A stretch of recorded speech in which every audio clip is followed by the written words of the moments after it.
Junior NTR హీరోగా నటిస్తున్నటువంటి Devara movie high octane expectations అయితే రాబోతుందనే చెప్పాలి. 8వ తారీఖు దీనికి సంబంధించినటువంటి టీజర్ రిలీజ్ కాబోతుంది. ఒక్క తారక్ ఫ్యాన్స్ మాత్రమే కాకుండా రాజమౌళి ఫ్యాన్స్ కూడా ఈ మూవీ కోసం ఎంతో ఈగర్గా వెయిట్ చేస్తున్నారు.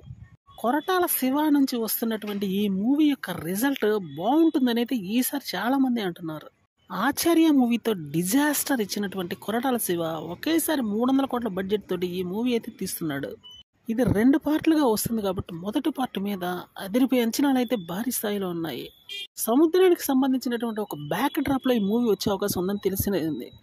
అయితే దీనికి సంబంధించినటువంటి పూర్తి స్థాయి టీజర్ వస్తే కానీ ఈ మూవీ మీద ఒక కరెక్ట్ అంచనాకి రాలేమని చాలామంది అంటున్నారు. కానీ మూవీ మీద మాత్రం భయంకరమైనటువంటి అంచనాలు ఉన్నాయి, అందులో డౌటే లేదు. ఆస్కార్ అవార్డు విన్నింగ్ తర్వాత వస్తున్నటువంటి మూవీ కాబట్టి ఈ మూవీ మీద సహజంగానే అతిపెద్ద భారీ అంచనాలు ఉంటాయని చెప్పడంలో సందేహం అసలు లేదు.